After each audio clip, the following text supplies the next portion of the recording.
ಚಿಕ್ಕೋಡಿಯಲ್ಲಿ ಸದ್ಯ ಈಗ ದೂಧಗಂಗಾ ನದಿ ಅಪಾಯದ ಮಟ್ಟ ಮೀರಿ ಹರಿತಾ ಇರುವಂಥದ್ದು. ನದಿಯ ತನ್ನ ಆಳವನ್ನು ಹೊರತುಪಡಿಸಿ ಕೂಡ ಹೊರಭಾಗದಲ್ಲಿ ಹರಿತಾ ಇರುವಂಥದ್ದು.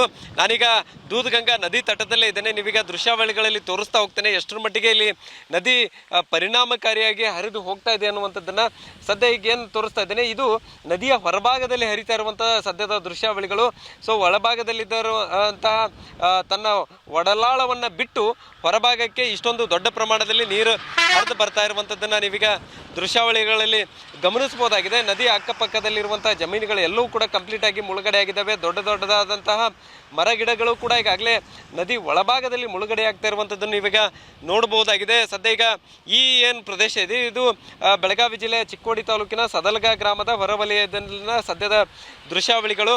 ಸೊ ನೋಡ್ಬೋದ ಒಂದು ಹಂತದಲ್ಲಿ ಸಮುದ್ರದ ಮಾದರಿಯಲ್ಲಿ ಇಲ್ಲಿ ನದಿ ನೀರು ಹರಿದು ಬರ್ತಾ ಇರುವಂಥದ್ದನ್ನು ಕಾಣಬಹುದಾಗಿದೆ. ಸೊ ಎಲ್ಲಿ ಕಣ್ಣು ಹಾಯಿಸಿದ್ರೂ ಕೂಡ ನೀರೇ ಕಾಣಿಸ್ತಾ ಇರುವಂಥದ್ದು. ಸದ್ಯ ಈಗ ನದಿ ತಟದಲ್ಲಿದ್ದಂತಹ ವಿದ್ಯುತ್ ಕಂಬಗಳು ಎಲ್ಲವೂ ಕೂಡ ಕಂಪ್ಲೀಟಾಗಿ ಮುಳುಗ್ತಾ ಹೋಗ್ತಾ ಇರುವಂಥದ್ದನ್ನು ನೋಡ್ಬೋದಾಗಿದೆ. ನಿನ್ನೆ ಒಂದೇ ದಿನ ಈ ಒಂದು ದೂಧಗಂಗಾ ನದಿಗೆ ಸುಮಾರು 20 ಅಡಿಗಳಷ್ಟು ನೀರು ಏರಿಕೆ ಆಗಿರುವಂಥದ್ದು. ಹೀಗಾಗಿ ಒಂದು ಹಂತದಲ್ಲಿ ಈ ದೂಧಗಂಗಾ ನದಿ ಪಾತ್ರದಲ್ಲಿ ಸದ್ಯ ಈಗ ಪ್ರವಾಹದ ಆತಂಕ ಕೂಡ ಎದುರಾಗಿರುವಂಥದ್ದು.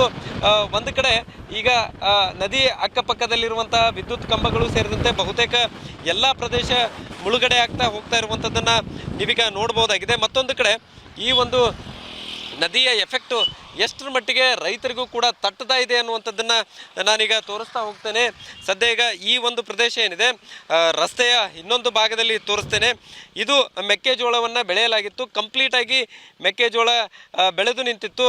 ಸೊ ಅದು ಕೂಡ ಈಗ ನದಿ ನೀರಿನಲ್ಲಿ ಕಂಪ್ಲೀಟಾಗಿ ಮುಳುಗಡೆ ಆಗಿರುವಂಥದ್ದನ್ನು ನೀವೀಗ ನೋಡ್ಬೋದಾಗಿದೆ. ಒಂದು ಕಡೆ ಮೆಕ್ಕೆಜೋಳ, ಅದರ ಜೊತೆಗೆ ಮತ್ತೊಂದು ಕಡೆ ಕಬ್ಬಿನ ಬೆಳೆ ಕೂಡ ಈಗಾಗಲೇ ಮುಳುಗಡೆ ಆಗಿರುವಂಥದ್ದನ್ನು ನೀವೀಗ ನೋಡ್ಬೋದಾಗಿದೆ. ಒಟ್ಟಿನಲ್ಲಿ ಸದ್ಯ ಈಗ ಮಹಾರಾಷ್ಟ್ರದ ಪಶ್ಚಿಮ ಘಟ್ಟ ಭಾಗದಲ್ಲಿ ಧಾರಾಕಾರವಾಗಿ ಮಳೆ ಆಗ್ತಾ ಇದೆ.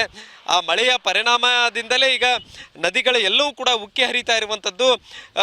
ಮತ್ತೊಂದು ಕಡೆ ನದಿ ಅಕ್ಕಪಕ್ಕದಲ್ಲಿರುವಂತಹ ಎಲ್ಲ ಬೆಳೆಗಳು ಕೂಡ ಮುಳುಗಡೆ ಆಗ್ತಾ ಇದ್ದಾವೆ.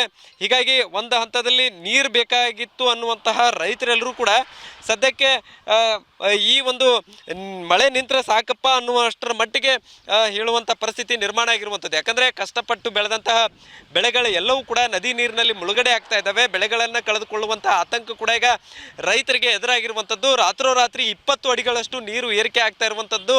ಸೊ ಈ ರಾತ್ರಿಯೂ ಕೂಡ ಅಂಥದ್ದೇ ಪರಿಸ್ಥಿತಿ, ಅಷ್ಟೇ ಪ್ರಮಾಣದಲ್ಲಿ ನೀರು ಏರಿಕೆ ಆದರೆ ಗ್ರಾಮಗಳಿಗೂ ಕೂಡ ನೀರು ನುಗ್ಗುವಂಥ ಆತಂಕವನ್ನು ಈ ಭಾಗದ ಜನರು ಎದುರಿಸ್ತಾ ಇರುವಂಥದ್ದು. ಕ್ಯಾಮ್ರಾಮನ್ ಸದಾಶಿವ್ ಜೊತೆ ಸಹದೇವ್ ಮಾನೆ, TV9 ಬೆಳಗಾವಿ.